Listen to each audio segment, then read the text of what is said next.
Welcome to a special episode of the Nevada Realtors Today podcast, featuring a conversation with Tiffany Banks from Brandon Roberts' brand new podcast, Signature Buzz. Today, we're also joined by Chris Bishop, General Manager at Signature Real Estate Group and co-host of Signature Buzz, as we explore the role real estate associations, like Nevada Realtors, play in protecting both agents and consumers, while preserving the integrity of our industry.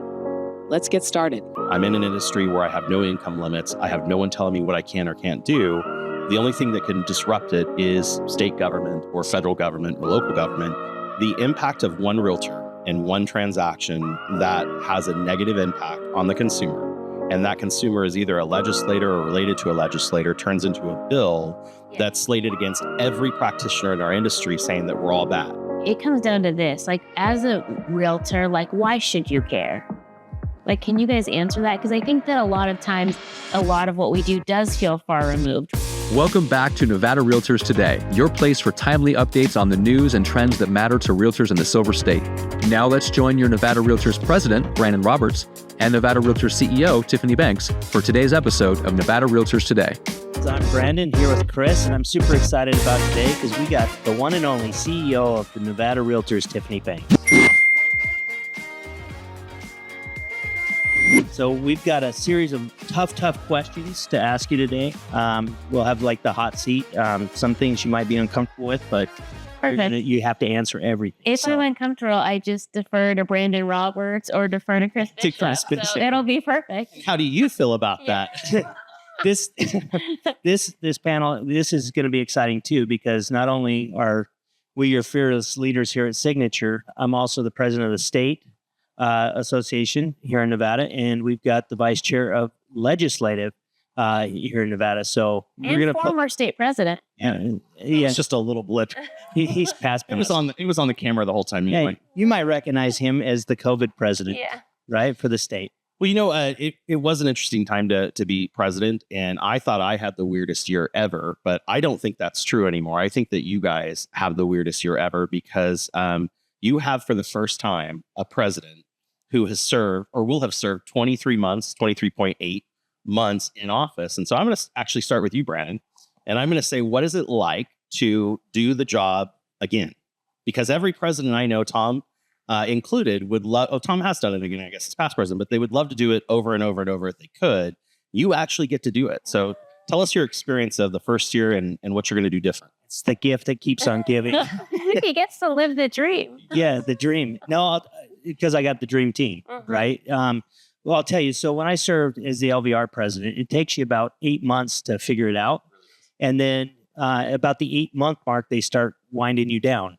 And so at the end of it, you're kind of going, man, if I had one more year, if I could do it again, I would do things different. So exciting to be able to have the opportunity to do this one again, and mostly because of the great executive team and being able to work with Tiffany. So I'm excited about the things that are going to be different this year and the stuff I have to clean up from the guy that kind of messed him up last year. Well, when you kind of went into this, it wasn't that intent. It was the intent of, righting the ship and doing certain things to make everything have a continuity factor of it. Now that you have that perspective and you have a year under your belt, what's your big goal, would you say, for Nevada Realtors going into next year? Same goal I had going into every year is don't mess it up. No, I think it's continuing to finalize some of the changes and the refreshes that we're doing. We've looked at every program, every committee, everything through the entire organization and just kind of reimagined it. And so seeing some more of that stuff coming to kind of come to fruition and then setting it up to continue on. So Tiffany, you're in an interesting position because this is going to be your third or second year as the CEO? Second year. And you've been with Nevada Realtors quite a while as the lead counsel. Yeah. So what was it like having a president again? Because the good thing for a CEO, you usually get rid of them after a period of time. And now you got to do it again. Well, what was your experience? Brandon. So of all presidents to have a redo presidency or 2 years in a row, Brandon is an absolute dream. I think exactly what he said, having the opportunity to set the foundation this year. And it's been exciting because we knew that we had this year to continue working and continue to have that growth. So a lot of what we've done this year is to relook at everything. And now I think we have implemented a lot this year, But I think next year it's like, this is go time. And Brandon being how Brandon is, because you all know him, it's like, what do you want to do this year? Like, what is your one thing? He's like, no, I love all of it. Like, it's all good. But it's been fun to kind of get into like broker relationships, or broker value has been a really important thing, of bringing in other brokers from across the state and seeing not only what we do, but how can we add value to you, so to better serve their agents and then the members at large. And I think that's been a really exciting shift that we've made this year, thinking about next year. So that all sounded fantastic. And like that was all roses and champagne.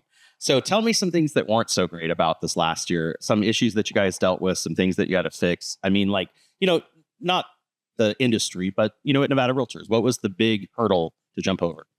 The year started off really rocky, actually. Nevada got named in 2 lawsuits, copycat lawsuits. That was a big deal, big hurdle. We looked at the accounting, did a complete overhaul of the accounting department.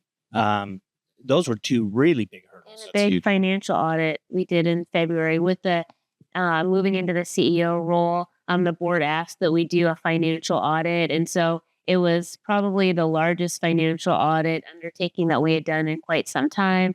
And so we were able to come through with that. And it was more of just streamlining these processes to make sure that you would get the answer that, you were looking for, which is a clean audit. And so we were really excited just to have that.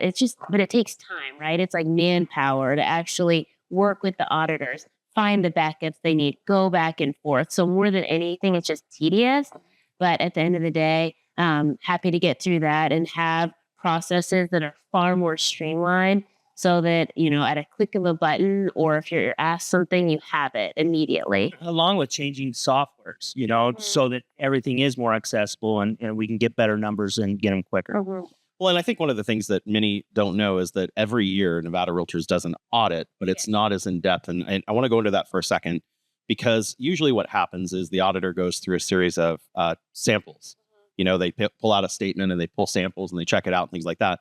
And what you're actually saying is that you guys went through and looked at everything, like every single one of those little charges and the backup for it. Yes. And more than anything, it wasn't so much that we were looking for a business purpose. It was looking for the backup receipt. So, we one that was really hard to find was this chili bowl receipt from Washington, D.C. Ben's Chili Bowl, where we knew who was there, that they had a chili bowl, French fries, and a drink.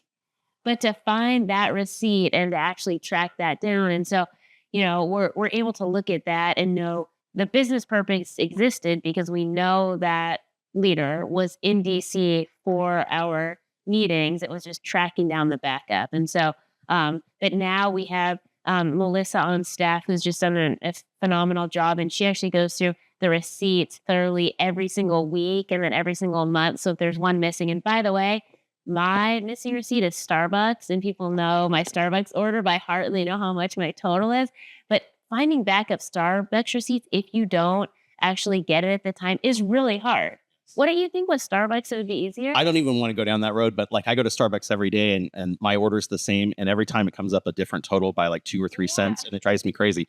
But I want to step back for a few minutes too, to look at the fact that when you say overhaul, you had the most dramatic overhaul at Nevada Realtors I've ever seen, because you had multiple staff positions that vacated over the change of leadership, and you brought in some amazing new talent. And it's been a decade. I mean, I think the great last hire was you in the last change that happened. And so discuss that. I mean, how did you guys go through the process of deciding what things were needed and picking the right people? I mean, that must have been a crazy thing. I know that he was really instrumental in the decision making, but tell us about that. Well, I was actually just thinking about that yesterday, that we're kind of going into this new era, almost into next year, that there is not going to be anyone that was there, period, when I started.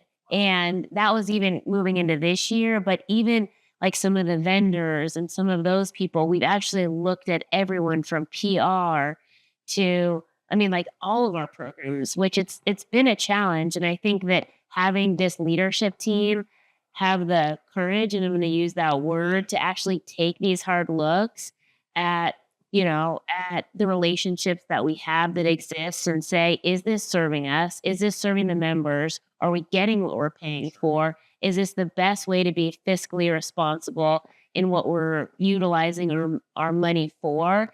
And it hasn't been easy. I mean, there's been a lot of conversations, and there's been a lot of, is this the right decision? And when I say this leadership team is all about, let's try something. If it doesn't work, like, we can figure it out then, but at least we know we tried. Your thoughts? Yeah. I have none.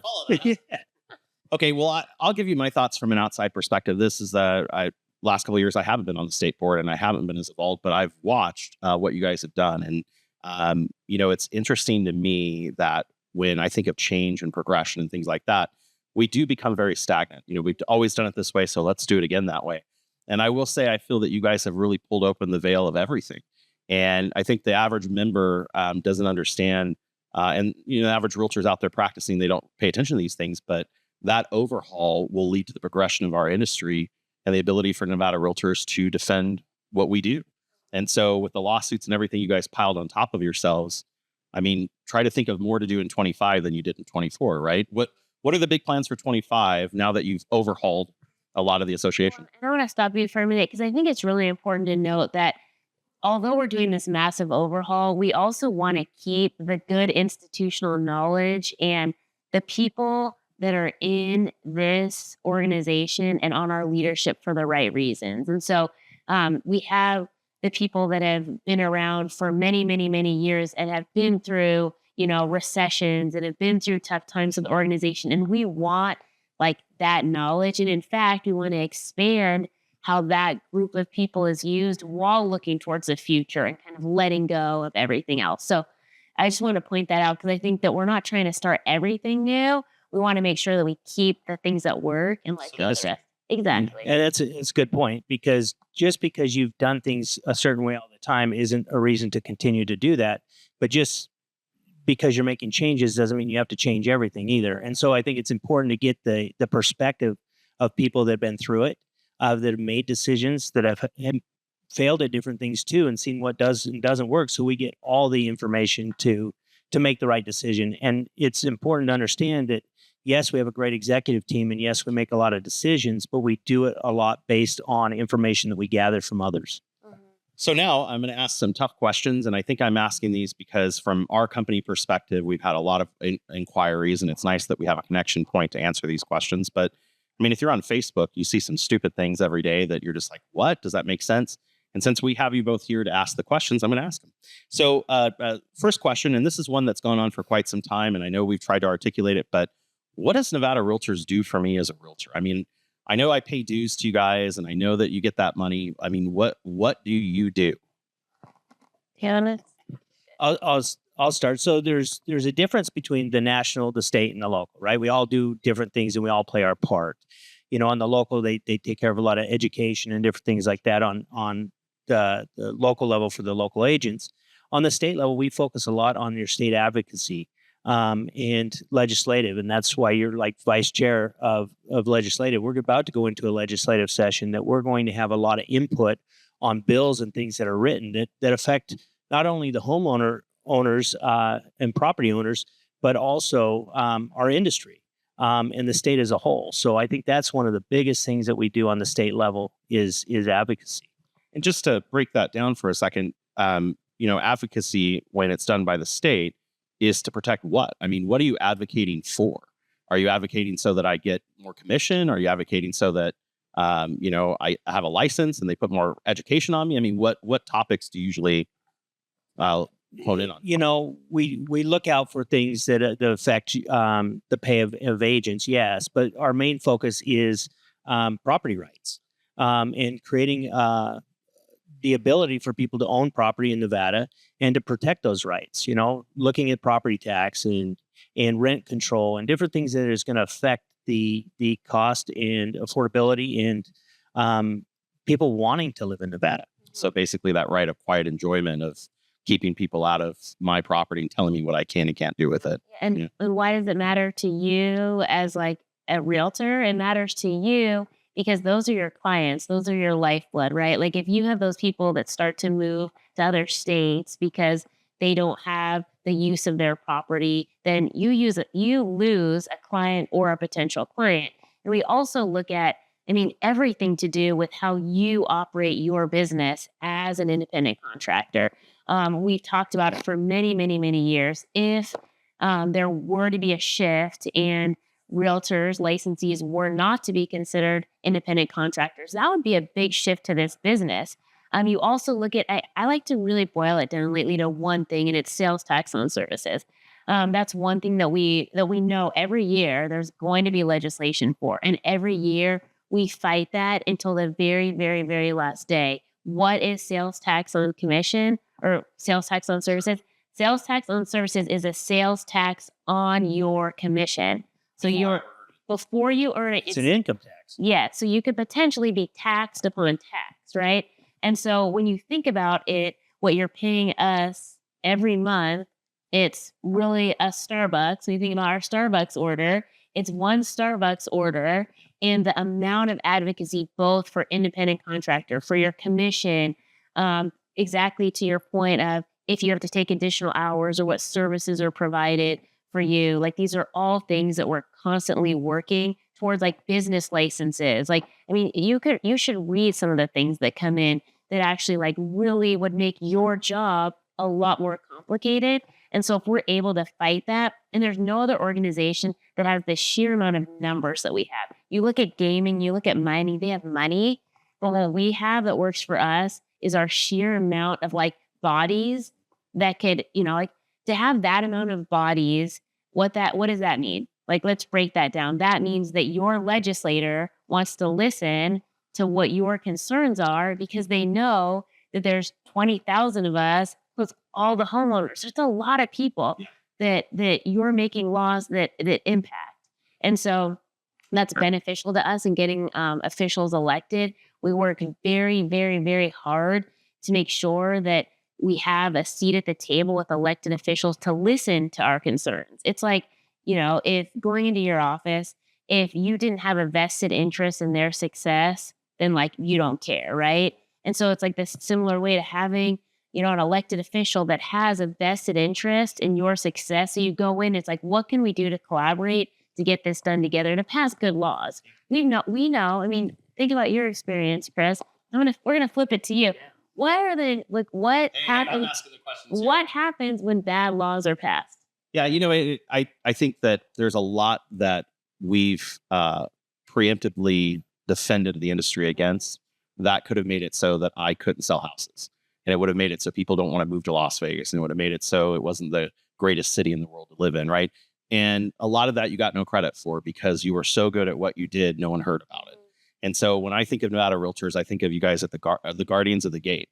Like, because of the industry I have, because of the fact that I'm in an industry where I have no income limits, I have no one telling me what I can or can't do. The only thing that can disrupt it is state government or federal government or local government. And you guys are the ones monitoring everything to make sure that I have the right to practice. And I think that it's so undervalued and underacknowledged because those who benefit from it don't know how much you went through to make it happen. And, every year, if I wasn't involved, if I hadn't been on legislative, I don't know that I would have seen it. It wasn't in the news. It wasn't, on a letter that went out to everybody. And you guys try to do a good job of promoting that, I think more now than ever before. But like, it is a service that we couldn't do without. And for the cost of a Starbucks, right? While you're enjoying that coffee, you have the ability to pay for it. And that's what you defended. I think that's great. Well, in being on legislative, we're getting ready to go into a legislative session. And so we're basically going into battle on what topics are going to come up. What are some of the topics you're hearing ahead of time? And what do you think's on the forefront?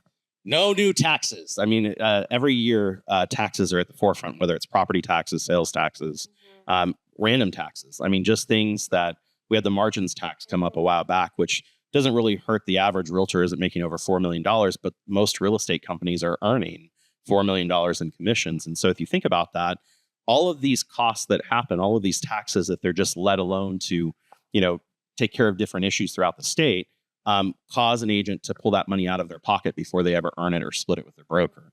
And so when we think about that, and you brought the sales tax on service, that's been one for 2 decades that's come up because of the state budget and the issues that they have.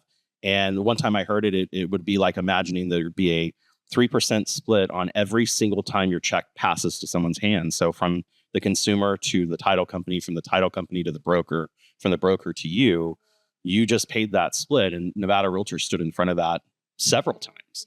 Yeah, and I really want to pause on that thought, because when you really, really, really think about that impact on your bottom line, like that's massive, right? To be That's 10 years of dues. Yeah, I mean, that's to be taxed at all those levels. And by the way, these things are not far off. Like, this is actual legislation that if it's not put in a bill at the beginning of the year, like one line, if we're not watching it, one line on day 119, this stuff can get slipped in. And so it's that level of advocacy for your entire like livelihood, right? It's the small occurrences, and this is what shocks me about this. The impact of one realtor and one transaction that has a negative impact on the consumer, and that consumer is either a legislator or related to a legislator, turns into a bill that's slated against every practitioner in our industry, saying that we're all bad. And I've sat down with you and many of the legislative leadership, and they look at us and say, well, realtors only want this. They don't care about tenants. It's not true. Half of my income comes from tenants that I'm helping and supporting. You own a property management company where that company is deprived or dependent on tenants coming in and renting those properties and paying their rents. And so like, it's just the stigmatism that because I have this or I do this, I only care about one thing. And it's been that bad where one legislator had an experience where they went to apply for something and said, oh, I'm going to fix this industry. And they don't understand the ripple effect of what that does. The other thing you said, 900 bills on average were reading, not like monitoring, but reading. You've had to sit there days and read. Yeah, for the one line that they slip in. And when you open up a chapter of the law, you're risking unintended consequences, right? And when we say like just pass good law, just pass good policy, I think that's something that also there could be great ideas, but then you're having so many different stakeholders that are coming together and trying to negotiate to get what they want. And it's rushed because 120 days actually goes fast. And then you pass a program that they might have funding for, but they don't have people in place. So for us, as a Nevada Realtors, it's really, really, really important to ask the hard questions. That's why we don't mind hard questions here, because we'd rather ask the hard questions. We're used to it. Ask the hard questions and actually think things through so that we can come up with the best plan. Well, there's a lot of work done during legislative session, but there's a lot of pre-work that goes on going into that. I mean, one of the big topics that was fought back last session was rent control. Mm-hmm. And we played a lot of defense on that. And Nevada Realtors, and under the leadership of Tiffany, really decided to go more on the offense this year. And so can you explain some of the things we've done to get the message out? Because rent control in communities, it doesn't work. It's a short-term fix or try to put a Band-Aid on something, but in the end, it affects the community a lot worse, right? And so we know that, but when there was polling done, the majority of the public, it sounds like a good thing. And so we had to educate them. So kind of how did we go about that? I think the last polling that was done was like over 75 to 80% of Nevadans believe that rent control is a good idea. And you think about all of the work that we do and making sure that people can get into homes that they can afford, and making sure that tenants can get into properties that they can afford, like, and having landlords that work with tenants. Like, we do believe and support all of those things, right? But when you actually go through a process and have rent control in any form in state law, that actually has a massive amount of unintended consequences. And that's not just us, you as legislative vice chair, me as CEO, and you as state president saying that. It's actually like every economist that you'll talk with, they have done so much research on this issue, and the amount of negative impact on an economy as a whole. Like, they'll say the best thing for another state is if Nevada enacts rent control, because Nevada enacts rent control, developers leave, development stops, your cranes disappear, jobs. We talk to you talk to these people that are in unions, like that are in the city to work. They'd have to go way far to actually find jobs. And like, so job creation then is minimized or jobs are taken away. There's so many things that come in from the government saying you can't charge more than X amount or you can't increase. And actually, if anything, what we found, because we've done this large campaign and in as many years probably, and you'll remember, we've never come out with our name on something. We always say, paid for by someone else. But it's been really important for us so we can talk about it to say, no, we're going to actually come out with this like in our name as a Nevada Realtors, paid for by Nevada Realtors, and be confident in the information that we're putting out. And so we launched a campaign. I'd say it was only like 7-8 months ago, but it's gotten a ton of recognition, a ton of national recognition as doing something different. And what we've done is we haven't just said, this is why it doesn't work. We've actually gone into communities and met with legislators, city council people, union bosses, developers, tenants, small mom and pop landlords. Like we've met with every kind of person in these communities and said, why doesn't rent control work? And they are like on their hands and knees, literally begging us, if we had the opportunity that you have, to sit in front of your legislators today, to sit in front of your people and say, don't do this. This is what it's going to do. I mean, you literally see weeds. You see like a gorgeous development, and this is in St. Paul. You see like a gorgeous development. Like if that was in Vegas, it would be like the most gorgeous new planned community. And then you see weeds like taller than me growing up and just like trash and dirt. And so you have people driving in one gate that looks like it's going to be a thriving community, because once they enacted rent control, development stopped. And right now, by the way, they're trying to roll it back. They're trying to do everything they can to roll back because it's so problematic. And so, what we've said to them is, if you were in our position and it hasn't been passed in any form yet, but we know, because we know there's a bill on it, what would you do? And they said, we would talk to every person that you can, every voter, every homeowner, every realtor, from everybody from union. We're all like, to have that many different stakeholders say the same thing, and these chief economists that we've interviewed. So what we're saying is it's terrible, it's bad. And so we know it's a big fight, but the campaign we've launched is getting the message out there.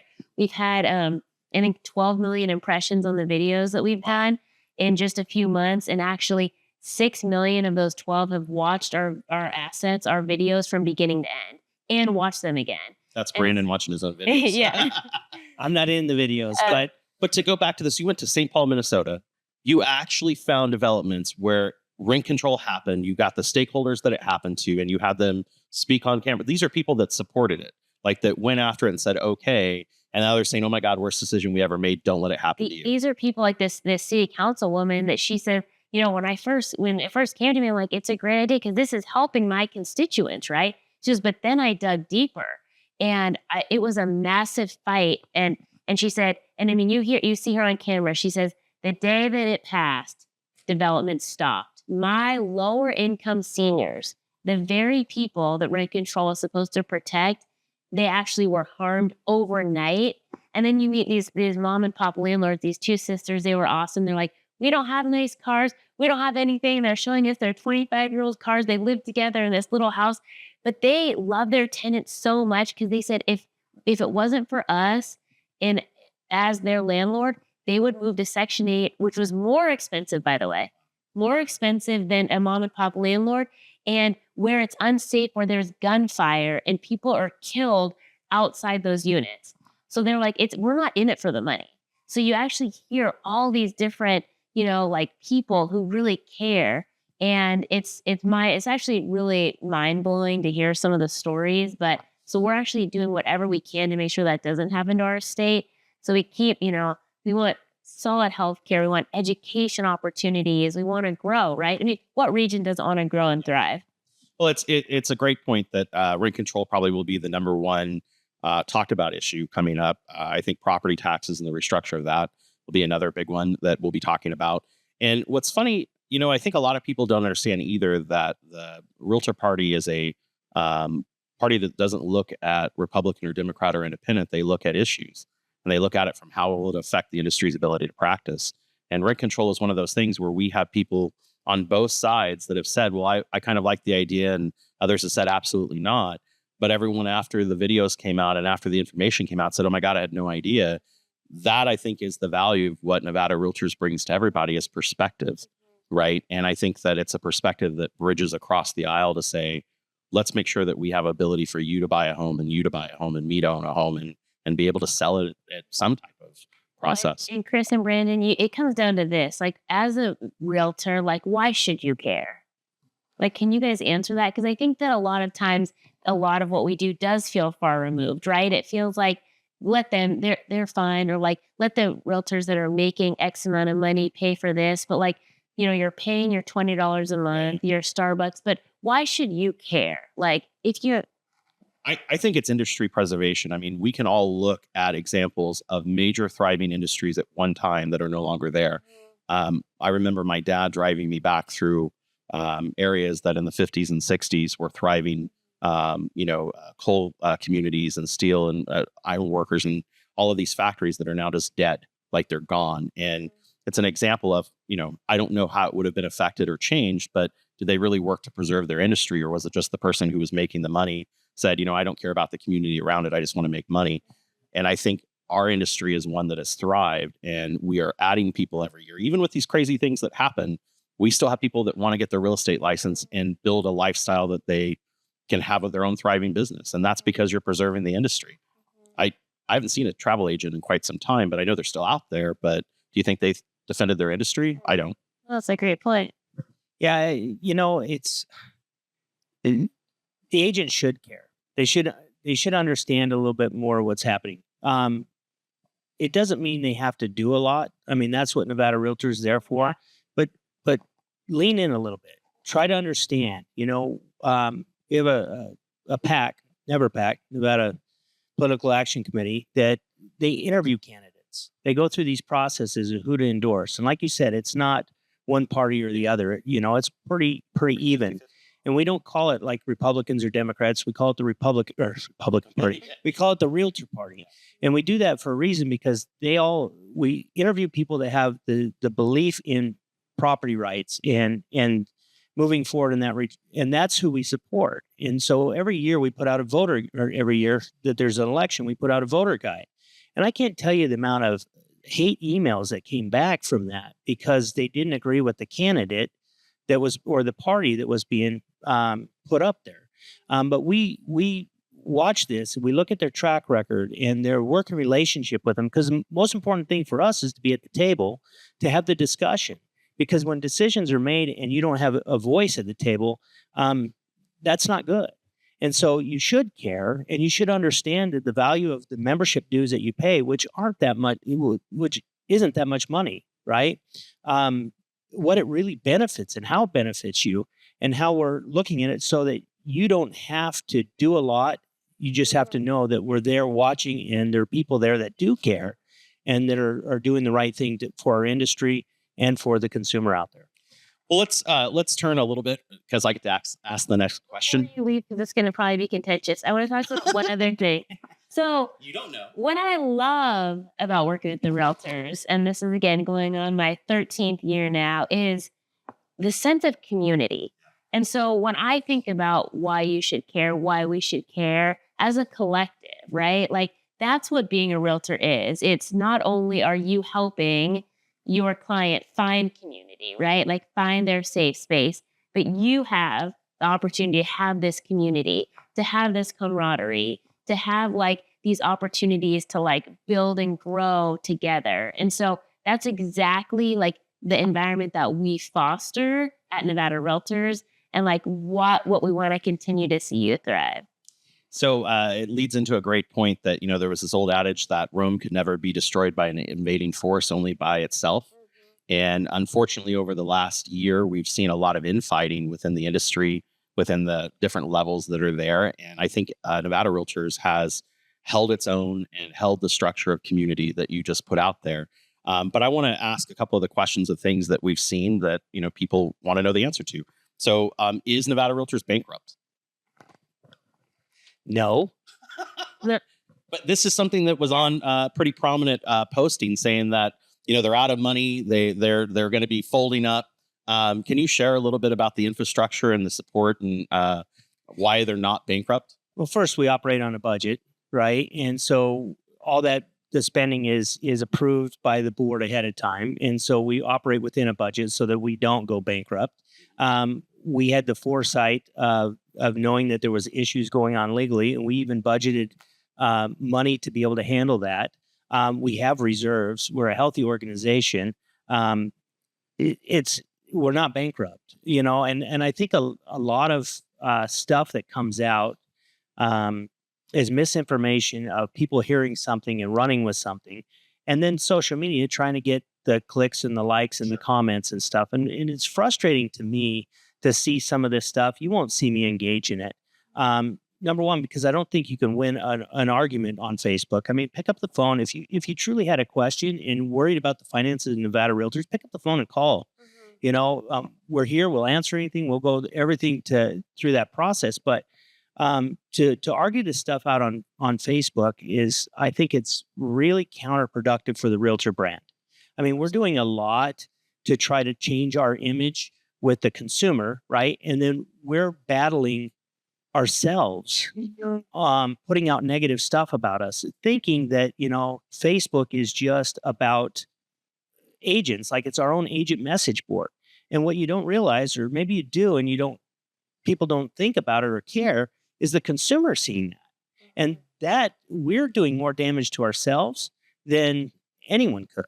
Well, yeah, and I think you're making a great point over, we look at a budget every year and we look at, like what does it mean to have sound reserves and what are those reserves going to be used for? And I think this year has been a perfect example of, we were doing some pre-planning in January of, if we're sued, right, as an organization, if our brokers are sued, what happens? And we started to do pre-planning. We knew we had to meet with federal antitrust counsel. And the next week, we were named in the lawsuit. And we were one of the very first states named. And so if we hadn't already begun to think about that foresight of, let's look at what amount we'd have to spend, right? And that's what those reserves are for. They're there for the big lawsuits, and they're there to protect these big industry issues. And so when we have money in reserves to fight rent control, to fight sales tax on services, to fight summary evictions, to fight these things like face of foreclosure, those types of things that for those of you that were around then, that was a big deal. That's what the money that we're saving for in the reserves is used for. And we have used some of that this year. We are always doing our best to be fiscally responsible. And throughout this year, this leadership team has looked at things and said, you know what, maybe this isn't the right thing to do this year. Let's skip this. We've actually moved to having all of our board meetings, besides the last one of the year, at our state office and our PAC and legislative, either utilizing another building that we don't have to rent and pay for food and all these extra things, but actually utilizing the space at our office. And it's been great. It's been tight. And, we've had to pack people in there, but it's been a great use of our building. And then that's a way to save the members' dollars. And so we're concerned, everything that's being said about loss of membership, right? That's revenue that comes in, dues revenue. And so we've looked at all that stuff, been very fiscally conservative, not because we had to, like we're struggling and we have to, it's because we should, and we should be smart with our money. And when we put out the budget this year, I mean, we cut a lot. And I think that's a great point. Like we're looking at operating, we're a 501c6 or a not-for-profit organization, but we're looking at operating this like a business, right? And so we're looking at the things that we need to cut and re-looking at all of these vendor relationships. And like when I said, looking at PR and looking at the things that, what we've just always thrown money at, and maybe saying, maybe we don't need to continue to throw money at that. And maybe this is a better use of the members' dollars. And to your point, a lot of what we've had to combat actually has been PR, right? There's been so much negativity in the press. There's been so much negativity. And here we are trying to continue to say, this is why, like realtors do hold themselves to a different ethical standard. They are professional in this way. This is why we know you could go find that house on Google, but this is why there's nothing that's going to replace this personal relationship and the person that's going to work with you to navigate all the things. Like if an inspection comes in and shows, X amount of dollars that needs to be replaced and negotiate you getting that, that price down. And so there's nothing that's going to replace the realtor. But what we're thinking of is all of the programs and services and opportunities to augment what you do to make your life easier to better serve your client. And so a lot of this is noise for the great things that we're trying to do. I hate asking the question. It's one that we've gotten over and over. It's one that people are saying and hearing out there. And it aggravates me that it even comes up because we're not talking about a little reserves. You guys have millions in reserves, and we're talking about buildings that you own and assets that you have. And so when they actually look at it, it's someone who's never reviewed the financials of the organization and actually read the policies on your investment strategy and how secure those investments have to be. But it's just ironic that that's the fodder that's out there in the marketplace. And since we're looking at everything, that is something that we're looking at this coming year is our investment policies, who we're investing with, what's the best use of our money to maximize return. Everything we're looking at is pretty much ROI, right? If we're putting these things out there, we're not just putting things out there to get like accolades. We want a return on our investment, whatever that looks like, whether it's through government affairs, through PR, through member benefits, right? Yeah. We want to make sure that we're going to make sure that we get that back in some way. All right, I got another question for you, and this is one that was in the RJ several times. It's one that's been over and over. There's been conversations of the Attorney General's involvement, which is a state officer. Why couldn't Nevada Realtors take over LVR? I mean, explain this to someone who has no idea. Look at me. Two separate organizations. Like, just because we're all realtor associations, it doesn't mean we have a hierarchy over them. We're not their managers, we're not their bosses, and we don't have control over that association. They have a board, they have CEO, they have all this stuff in place to run their organization. That's outside of our purview, right? No different than NAR could step in and take over their organization as well. Now, there's things that can be happen. NAR could revoke a charter or different things like that, take away their realtor brand, so to speak. But even if they did that, that organization still exists and it still moves on however it moves on. And so it's a natural thought process to think, okay, local, state, national, and you're all part of it. We're part of a three-way agreement on what services kind of we provide. But overall, like I said, we don't run that organization and we don't have say in how that organization is run. Makes sense. Yeah, so there's no taking over. And again, that's the same kind of questions that we've had of like, can you guys just step in and do this? And we also, it's important for each organization to handle their matters the way they handle their matters. And so when we say that, it's because we have had a lot of people wanting our opinion and wanting us to weigh in. And we know that, under their current interim CEOs, they have a great handle on what their investigation is. And we're always there to support. And I think that that's a really important message that we've said from the very beginning. I think because if a complaint is filed with LVR, it's probably filed with us too. We only technically can investigate complaints that have to do with our own board of directors. And so we've really, really, really like to follow our bylaws and policies and stay within those lines. And so, but we've offered help in any way. And I know Brandon early on said anything that we can do to support, like we've done, if there's ever been a change of a CEO at a local association and they need help, that we just all help each other. The same thing with, like, you go back to my staffing at the beginning, where most of the staff, when I stepped into this role, was no longer there or moved on shortly after. And so you're looking to other states, right? And looking at other states of what can you come in and tell us what really works? And we are big believers in like subject matter experts coming in and helping reorganize. And so I think that that's something, at least like that we looked at this year, in the change of CEO the last 2 years, the change of leadership, of how are we going to make Yeah. Well, but continuing on this pathway of how are we going to make this organization the best it can be? How are we going to have a high functioning board that like we don't get any complaints this next year, that they feel like their voices are being heard? How are we going to have more town halls and input from members? Like what's been really important for us this year, and this is on a different tangent, is having a strategic plan that was up to date with changing times to our members' needs with the input of with as many people as we can. So our strategic plan was not created this year in a room with 6 people. Our strategic planning sessions were many, many, many sessions, many layers. And we wanted to hear it. It's like we don't think we know what's best. We want to hear from you what you need. We want to hear from you. We want to hear from me. I'm all husband. But we want that information, and we want it, and so that we can be the best organization that we can be. And so when we talk about the noise and all the things that distract and take away from the work we're doing, we're just going to continue to put in the hard work, grow, evolve, change, create platforms for you guys to succeed. And at the end of the day, we're hoping that that's going to be enough.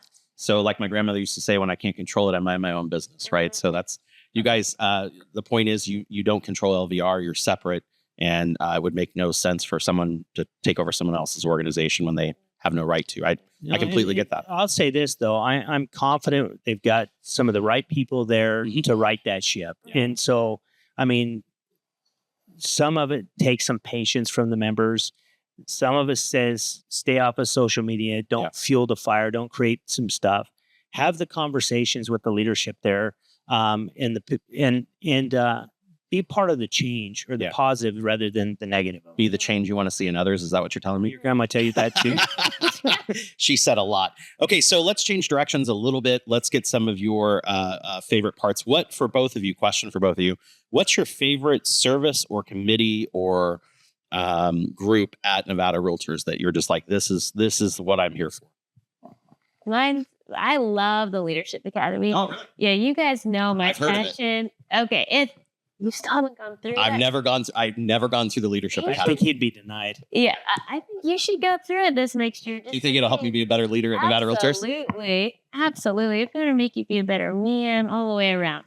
So the leadership. Have a conversation with Amy. She says I'm all the way around, though. I think what's been really special about the Leadership Academy is the idea of there's going to be leaders that are going to be coming in after we are all gone, having solid succession plans. And Brandon never leaves. I just want to point that out. Well, 4 more years.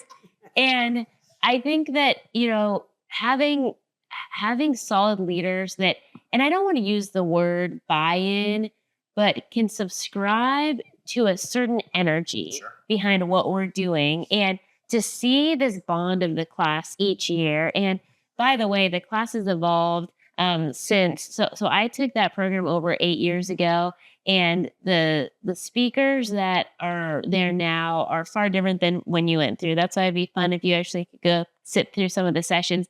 But it really has evolved. We've kept a couple of the things that are the framework the same. I know Las Vegas Realtors started their own leadership, or they kind of refurbished or reimagined theirs this year to kind of have some similar things. And I think that's been a question. Is it still different enough? And absolutely. We're going to continue to evolve the state leadership program. We want you to go through whatever local leadership programs offered for you. Absolutely. Hands down, do it, because it'll make you a better leader, understand their processes.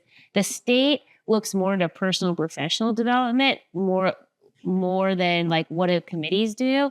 And it's been so fun watching the leaders that have come through and have no clue of what they're even going to do in leadership and then go on to become state presidents. Tom, for example, when he's gone now, but he's just left the room. And so he's not gone. Sorry, I don't want to scare anybody. From your lips to God's ears.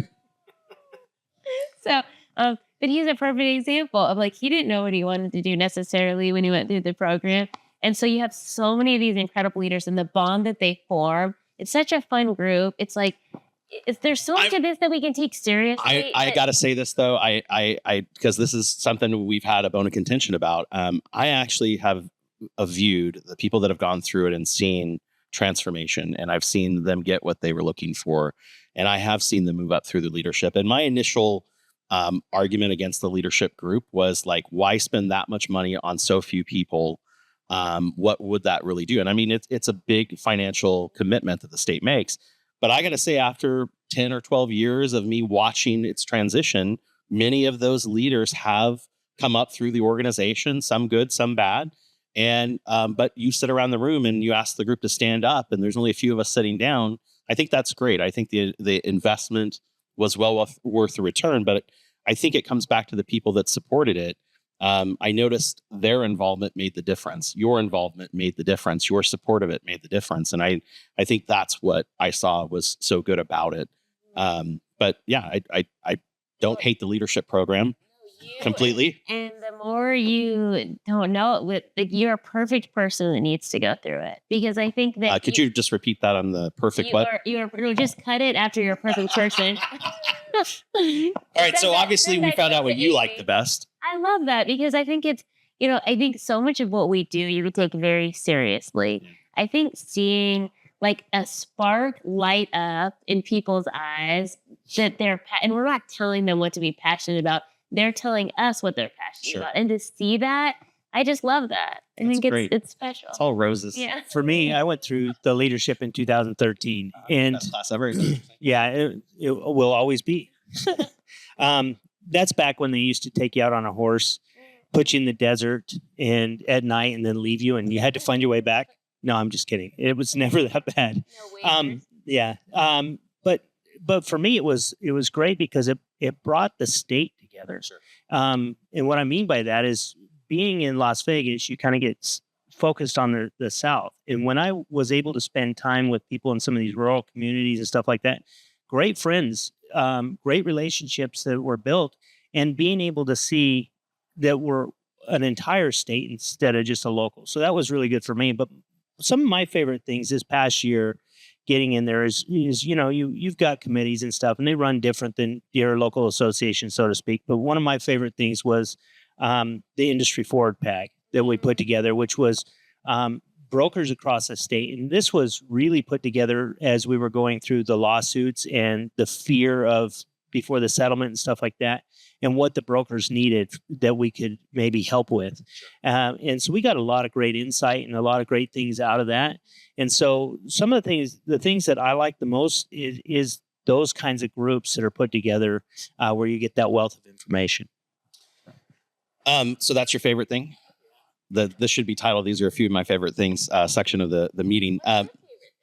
My favorite thing in Nevada Realtors, I've got to say that there are a lot of things I didn't like at Nevada Realtors. I mean, like, honestly, I thought their committee structure wasn't very prominent. I thought it was kind of, I've seen that rebirth and the change of it. My favorite participation group is the PACs. Like, I have learned so much information that I've utilized in my business that has made me a better Nevadan. It's made me a better realtor. But the flow of information and getting that out and the conversations there, to me, like, that was the pinnacle, right? And none of the other pieces were working as well as the PAC and legislative. And I've seen the other pieces start to gain life. And it does come back to the people that you put into them. And I think the turnover of leadership, and even in this case, the continuity of leadership, of bringing great people up to those positions has made a difference. And it's made those things change, just like your Industry Forward PAC. That was a group of major players in the real estate market that said, what do we think and where are we going? And you guys utilized that to take them to the next step. I mean, things were born out of that. I mean, we've had webinars that were greatly attended, the podcasts, all those kinds of things came out of that PAG. So we didn't just meet to meet. Yeah. We met to actually move the needle. Uh-huh. And I think with staff, it's the same way. We want to have peak staff that are energized and excited to be there. Yeah. I think that, a lot of what we had for many years was people, again, going in and like checking a box and, doing a thing. But now we're like, if we have staff and if we're hiring, and actually we've never taken time to think about as an office, what kind of culture do we want? What kind of value system do we want? Yeah. And we're actually starting our new year off, starting next week on Tuesday, coming together with new staff and the existing staff that's pretty new as well. And just saying, like, what kind of office do you want to walk into? What does it look like? Like, how are you serving the members? How are you answering the phone? When we go to our board meetings, what does that engagement look like? Like, there's certain members that, that we go above and beyond for. And why is that? If they need that, there's, members that are in their 80s that you want to travel with them so that they make sure that they get to point A to point B. And so it's like all these little things that might not seem like a big deal, but they are a big deal. And they are a big deal to our culture and to our value system. And so all of that, having our staff understand what the mission is of our organization, it makes them excited. Like the more excited they are about the projects they're creating, because I love having people that come with ideas, right? And they're like, this is what, for instance, the strat plan says this. Now, how are we going to get there? Like leadership wants this. How are we going to get there? Yep. Come with ideas, and then having that excitement around that. I will say my favorite event has always been the president-elect, and CEO retreat. For me, that was the most enlightening to find out what other boards and stuff are doing and what other presidents are focused on. But my favorite Nevada Realtors activity is the installation. Now, installations across the board have gotten a lot of guff. And why do we do it? In your opinions, why do we do it? I mean, the state installation is only 150 people. It's very low key. It's very personal. It's very connected. But why do we, or should we not continue to do them? Well, for me, like, I don't like that recognition, that kind of stuff being put out in the forefront. And I've always kind of dreaded them, but I see the value in them is bringing these teams together. It's not just recognition of a president coming in, it's an entire board that's coming in. And it's a celebration of what the association does in bringing in the past leaders and the future leaders and stuff to get a taste of everything. So I see the value. And I'll just tell you, thank you and Keith for emceeing the state one this year. And thank you for everything that you did and the staff to put that together. That was probably, I shouldn't say that probably, and I don't say this because I was coming in, that was the funnest installation I've ever been to. I was in a onesie at mine. I can't think you can say funner than that. But I didn't dress up for yours, right? But there was one time where it just seemed like the energy was just there, and the people, it was just, people wanted to be there, and it was just kind of a culmination of the year and the finale and everything else. And it was really good, and it really set the pace moving forward. And I had a lot of people come up to me after and say it was the funnest one, but more importantly, I had a lot of people come up after and said, I want to get involved and put me to work. Whatever I can do to help you guys, I want to do. And to me, that is a success.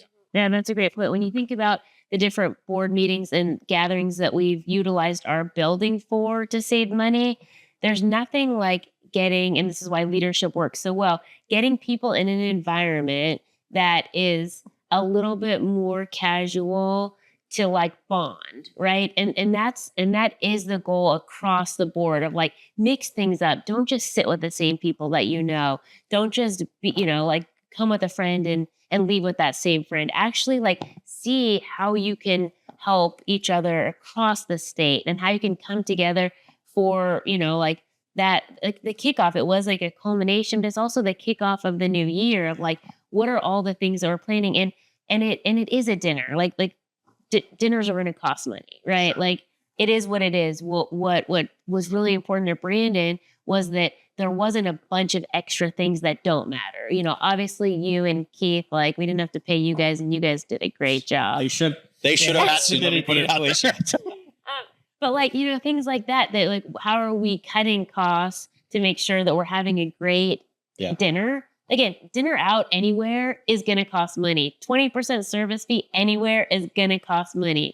But having that bonding, and then throughout the rest of the year, we're going to utilize our building and utilize like our board dinner before one of our meetings was at a bar and grill. So we were, like super cash, like picnic tables. So what are we going to do to balance out, but also make sure that you, as a volunteer leader, I don't want to forget to say this, like you put in so much time and energy and commitment. You put aside your business. A lot of times you don't get to go to all the things with your family. I mean, your daughter's dance recital, your son's soccer games, like you really do miss a lot of those things, your own networking to actually be a volunteer leader. And so to have that night of like, a dinner with your other volunteer leaders, like that is what we should do more, because that is the sense of community. And then that's a sense of camaraderie of what we're going to accomplish, at the legislature. And so I think it's great. And you guys, I want to commend you guys for the time and energy and effort you put in, because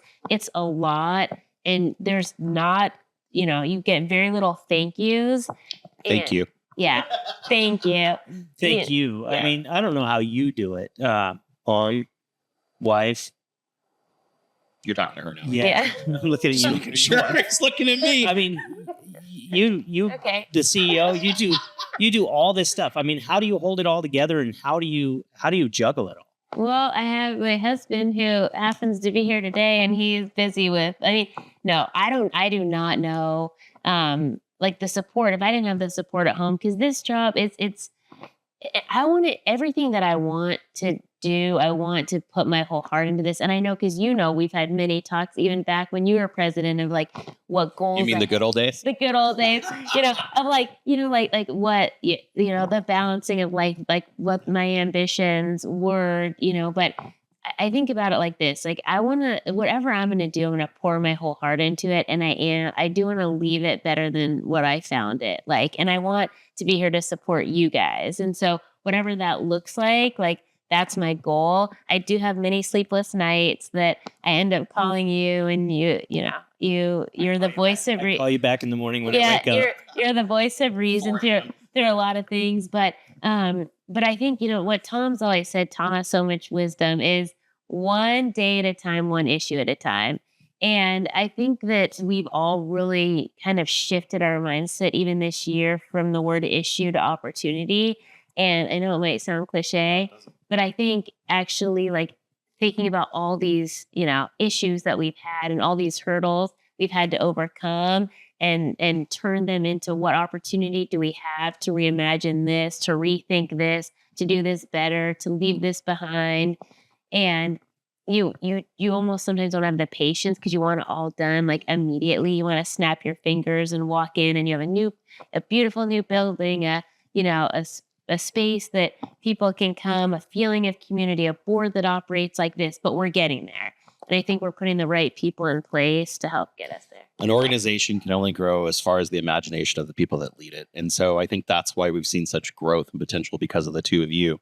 I don't need to blow smoke. I've already done all this stuff. So I think the point at the end of the day is the misinformation that's out there has harmed us as an industry, and the people defending that are the two of you. And so is there anything else that you want to clear the air on while we're here clearing the air that you've seen or anything else you want to add?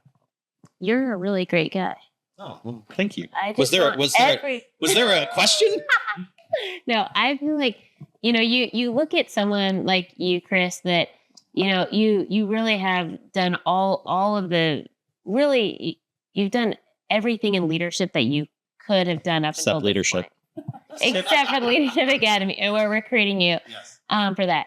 But actually, you don't need to submit an application. We just need to get you in that. But you're still willing to like stand up and serve wherever you're needed.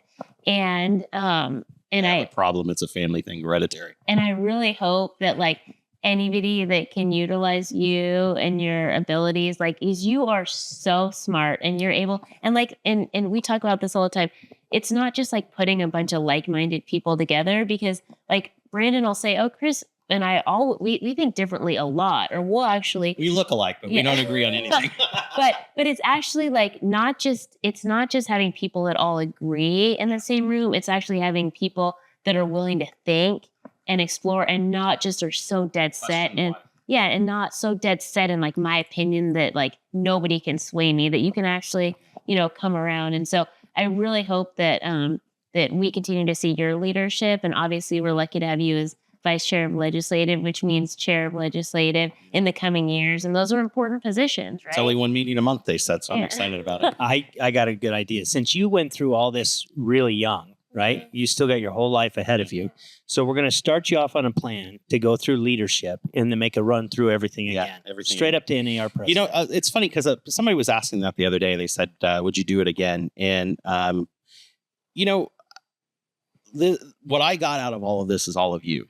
And I know that's kind of funny to say that, but like the people that I made friends with, the people that I went through those issues with, the people that I struggled with to go through it, that was the community that I created around me. I mean, those are my friends. Those are the people I work with. That's my family. Literally, some of them I'm related to. And so like, I couldn't imagine not doing it again. I couldn't imagine doing it again because it would be such a different experience. But like, I could see 20 years, 30 years from now, you know, and because I could still do it then, going back through this again, maybe, I don't know. But I think that once should be enough for anybody. Once should be enough for anybody and anything. But, you know, back to back, it's okay. Yeah, but it's still one, right? It's still one. And I'll add one thing: the relationships they're important, and I'll take it back to an installation. I think yours and my friendship really developed or started at an installation. We were at the Reno install For Six Dad. Yeah, we were Reno installed sitting in the back, and we had served on the board together, but we were across the board table, but not really. We didn't know each other that well. And I just got on a while ago, and you just got on a while ago, and that was our first actual conversation. It was like, this guy's kind of cool. His wife didn't think so. She's like, we're separating these two. These two can't sit together.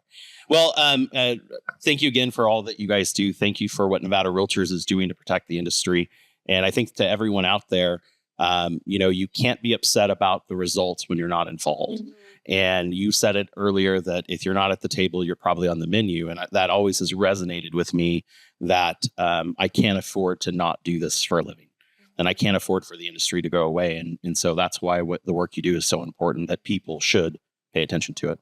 Yeah. And Brandon I know you all know this as your broker, but Brandon is one of the most phenomenal humans that I have ever met. He is so special, and he cares so much about you, your business, your families, your livelihoods, your successes. And so you're so lucky not just to have him at the helm as your state president, but actually like have him as your broker. And I love how he does kind of cherry pick people. Like he knows who's going to going to be a great leader, and he fosters those people. And so if Brandon takes time with you and for you, like sit with him and appreciate it, because he has helped me grow like there's no tomorrow in 1 year. So I can't wait for year 2. And Tiffany's the best at embarrassing me. But no, seriously. She does it so good. I couldn't do this 2 years in a row or even really made it through the first year without her. She is the leader of this thing, and I'm happy to be following through. No, and this is you're going to be the one constant for many, many years, whereas we come and go. And so thank you for all that you do, and thank you for putting the staff together, because my new favorite, actually changing from that PAG, is the staff and what you've created up there at NVR. It is a pleasure to go up there and to go into that building. If you ever went into it before the changes and stuff and the updating, it was not the most welcoming feeling. And now you walk in and you just feel you're at home. So thank you for everything. That's what we're all about, is putting people in home.